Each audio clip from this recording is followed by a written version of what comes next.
안녕하세요. JD 부자연구소의 소장 조담입니다. 오늘은 마이너스 3%가 뜨고 중간에 사는 경우 나스닥은 몇 프로가 올라야 하는가에 대해서 말씀드리도록 하겠습니다. 예를 들어서 그 나스닥 일간지수가 마이너스 3%가 떴다면 TLT 그러니까 30년물 그 미국 국채죠. 예, 이거 뭐 TLT를 치면 나옵니다. 예. 사고 한 달 동안 기다려야 한다라는 거죠. 그리고 한 달 후에는 다시 이제 1등 주식이라든가 어닝 서프라이 주식을 사야 된다라는 거죠. 근데 이제 요게 이제 예외가 있습니다. 예외. 예외가 뭐냐면 그 전 파일에서 제가 말씀드렸지만 제일 중요한 게 페드 의장입니다. 페드 의장이 어떻게 이제 발언을 하느냐에 따라서 이제 달라지는데 그 예외는 한 달이 지나기 전에 페드 의장이 포지션을 바꿨을 때라고 했습니다. 포지션을 바꿨다. 예, 어떻게 바꿨냐? 뭐 페드 의장이 할 수 있는 건 두 가지죠. 하나는 양적 완화, 하나는 금리 인하. 그러면 페드 의장이 포지션을 바꾼 것은 무엇으로 알 수 있는가라는 거죠. 예를 들어서 신문 기사로 알 수 있습니다. 그래서 페드 의장이 어떤 식으로 얘기를 했다라는 거죠. 근데 그 신문 기사는 이제 아주 정량적인 지표는 아닙니다. 예, 주관적으로 이제 내가 봐야 되는데 그것을 어떻게 이제 정량적으로 알 수 있나라는 거를 이제 조금 예를 들어서 한번 설명을 해보도록 하겠습니다.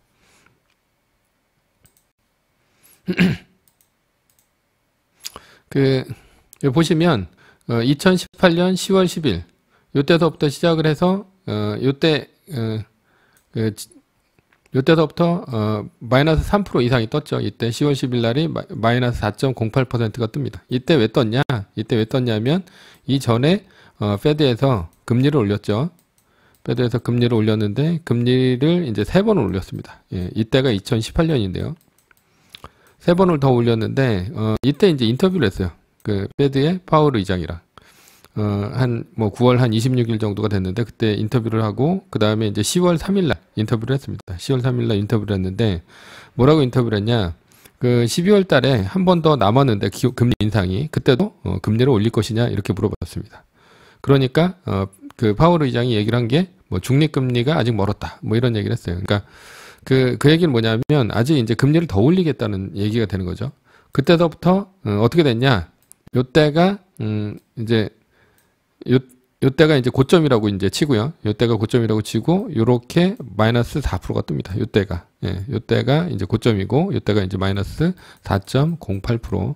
요때가 이제 10월 10일이 됩니다. 10월 10일. 10월 10일 날 이렇게 뜨는 거죠. 예, 떴고요. 뜨면서 잠깐 올라갔다가 이제 쭉 빠지기 시작하고 또 올라갔다가 빠지기 시작하고 올라갔다 빠지기 시작하면서 엄청나게 빠지기 시작합니다.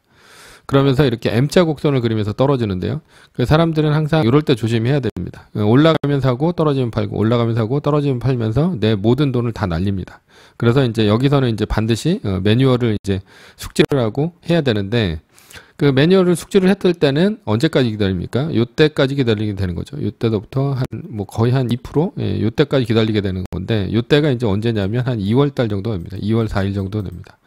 그러면 거의 이제 번 게 없죠. 이때 이제 까먹진 않았지만 번 게 없고, 요때 이제 TLT를 샀으면 아마도 한 5% 정도는 더 수익을 거둘 수 있었습니다. 그런데 만약에 5%가 아니라 내가 한 20% 정도를 먹겠다라고 한다면 그 어느 때 움직여야 되냐? 요때 움직여야 됩니다. 요때. 그러니까 요때가 이제 1월 4일 정도가 되는데 이게 이제 1월 3일 날 이렇게 되고요. 1월 4일 날 4.26%가 이제 상승하게 됩니다. 그때 이제 뭐라고 그러냐? 파월 의장이 금리를 이제 동결하겠다 이런 얘기합니다. 금리를 동결하겠다. 그래서 1월 3일 날 이제 한 마이너스 3%가 뜨고요. 그 다음에 1월 4일 날 이렇게 4.26% 상승이 됐습니다. 그러면 우리가 이제 눈여겨봐야 될 게 이걸 정량적인 지표로 한다면 어떻게 봐야 되냐? 여기서부터 여기까지 떨어진 구간을 이 몇 퍼센트가 떨어졌냐 이걸 보는 거죠. 보니까 한 20% 정도가 떨어졌습니다. 그러니까 20% 정도가 떨어졌는데 파월 의장이 금리를 동결한다 이런 말을 하고 여기서 이제 폭발적으로 상승하는데 얼마가 올랐습니까? 하루에 4.26%가 올랐습니다. 그래서 매뉴얼을 지킨다면 거의 한 2% 정도만 약간 이득을 보면서 들어왔을 텐데 실제로는 이렇게 중간에 예외적인 경우 그러니까 파월 의장이 얘기하는 것들을 듣고 내가 이때 투자가 들어갔을 때는 얼마가 오르냐, 이때부터 여기까지는 20%가 오르게 됩니다.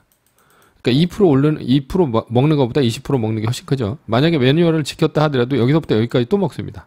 이때부터 이때까지 또 20%예요. 그러니까 한 40% 정도를 먹게 되는 거죠. 이거를 전부 합치게 되면. 근데 이제 매뉴얼만 지키면 한 20% 정도만 얻게 됩니다. 그렇다면 우리가 그 예외적인 경우가 뭡니까? 이 파월 의장이 얘기를 했을 때고, 그 얘기를 했을 때 4.26%가 오르게 된다라는 거고요. 이 낙폭으로 보면 한 20% 정도의 낙폭이 있었다면 이렇게 4.26%가 오른다라는 거를 알 수 있었습니다. 그리고 다음 거를 한번 더 볼게요. 요때는 이제 언제냐면 그 6월 4일 날 이제 2.65%가 상승을 하게 되는데, 요때는 5월 3일 날이 됩니다. 5월 3일 날. 5월 3일 날 무슨 일이 있었냐? 트럼프가 트위터로 중국에 대해서 관세를 때렸습니다. 그러면서 요때 이제 많이 떨어지진 않았어요. 0.57% 정도 떨어졌는데, 그러다가 이제 언제 본격적으로 떨어졌냐? 요때 본격적으로 떨어졌습니다. 요때가 5월 13일입니다. 5월 13일 날 마이너스 3%가 떴습니다. 그러니까 여기서부터 여기까지 쭉 떨어졌죠. 쭉 떨어졌는데 5월 13일이니까 언제까지 기다려야 돼요? 6월 14일까지 기다려야 되죠. 6월 14일. 6월 14일이면 한 이쯤 됩니다. 이쯤. 그러면 난 여기서 떨어지고 여기서 먹는 거니까 똔똔이 되죠. 똔똔이나 아니면 좀 비싸게 사게 되는 거죠. 그런데 파월 의장이 이때 당시에 뭐라고 얘기를 했냐? 이때가 이제 언제냐면 그 6월 4일입니다. 그러니까 6월 3일 날 이제 얘기를 했겠죠. 6월 3일 날 얘기를 했든지 아니면 6월 4일 날 새벽에 얘기를 했든지, 이때 뭐라고 얘기를 했냐면 금리를 인하하겠다라는 얘기를 했어요. 그러니까 금리를 그 전에는 이제 동결을 했죠. 근데 여기서부터 본격적으로 인하를 하고 여기서부터 3번의 인하가 들어갑니다. 자, 그러면 우리가 이제 뭘 할 수 있냐? 이때서부터 이때까지 얼마나 떨어졌지? 고점 대비 이때가 이제 그 8,163.08포인트에서 7,332.32%가 포인트가 좀 떨어져서 이게 약 10% 정도 됩니다. 10% 정도가 됐는데 요때 얼마가 올랐냐? 파월 의장이 얘기를 하고 2.65% 정도가 상승을 했다라는 거죠. 그리고 그 다음서부터 여기서부터 뭐 한 10% 이상의 또 상승이 일어났다라는 얘기입니다. 그러니까 떨어진 만큼 올라갔는데 여기는 10% 떨어졌고 10% 떨어졌는데 보니까 2.65% 상승을 했더라라는 거죠. 그러면 우리가 이제 알 수 있는 거는 뭐냐면, 우리가 알 수 있는 거는 20% 떨어졌을 때는 4%가 올랐고, 그 다음에 10%가 떨어졌을 때는 2.65%가 올랐다라는 얘기입니다. 그러니까 이게 이제 시계열이 좀 작아서 지금 보면 그 한 두 가지 예밖에 없죠. 두 가지 예밖에 없는데 요걸 갖고 이제 어떻게 공식화하냐 뭐 이런 것들은 이제 그 좀 논외로 친다 하더라도 한 10% 정도 떨어지면 우리가 이제 짐작은 할 수 있는 거죠. 짐작은 할 수 있다라는 거죠. 그래서 이거를 이제 공식으로 이제 본다면 고점 대비 약 20% 정도가 떨어졌을 때 패드 의장은 발언 후 4% 이상의 폭등이 있었다라는 거고요. 고점 대비 약 10%가 떨어졌을 때 패드 의장이 발언 후 2% 이상의 폭등이 있었다라는 얘기입니다. 그러니까 이게 10%당 얼마가 됩니까? 결국은 10%당 약 2% 이상의 폭등이 변곡점이라 할 수 있다라는 겁니다.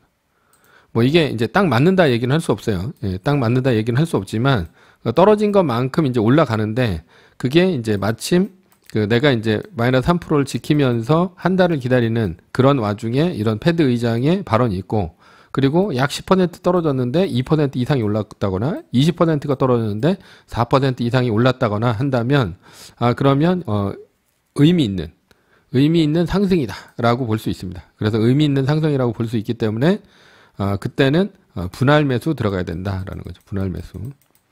그러니까 확실하지 않기 때문에. 근데 가장 중요한 거는, 경제에서 가장 중요한 건 패드 의장입니다. 솔직히 얘기해서. 예를 들어서 그 대통령이라든가 아니면 이제 뉴스라든가 이런 아무리 좋은 기사들이 나온다 하더라도 마이너스 3% 뜬 다음에는 무조건 한 달 기다리는 게 그 원칙이고요. 아무리 무슨 여러 가지 것들 그런 세금을 깎아준다 이런다 하더라도 이 추세가 반전되진 않습니다.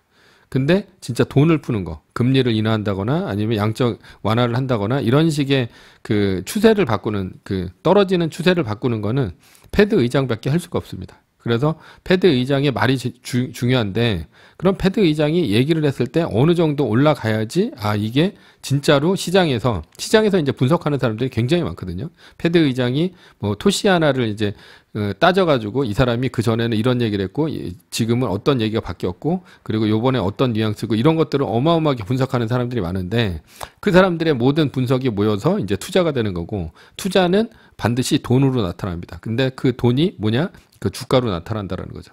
그래서 주가가 만약에 10%당 약 2%의 상승, 이 정도를 기준으로 놓고 본다면 실수를 안 하지 않을까라는 거죠. 다음번에 뭐 우한 그 코로나라든가 이런 것들이 많이 떨어졌다라고 했을 때 몇 퍼센트 떨어졌냐, 고점 대비 본 다음에 패드 의장이 얘기를 했을 때 얼마가 올라갔냐, 이런 것들을 본다면 그게 어떤 그 하나의 이제 공식이 되지 않을까라는 겁니다. 그래서 오늘은 마이너스 3%가 뜨고 중간에 사는 경우 나스닥이 과연 몇 퍼센트가 올라야 하는가에 대해서 말씀드렸습니다. 감사합니다.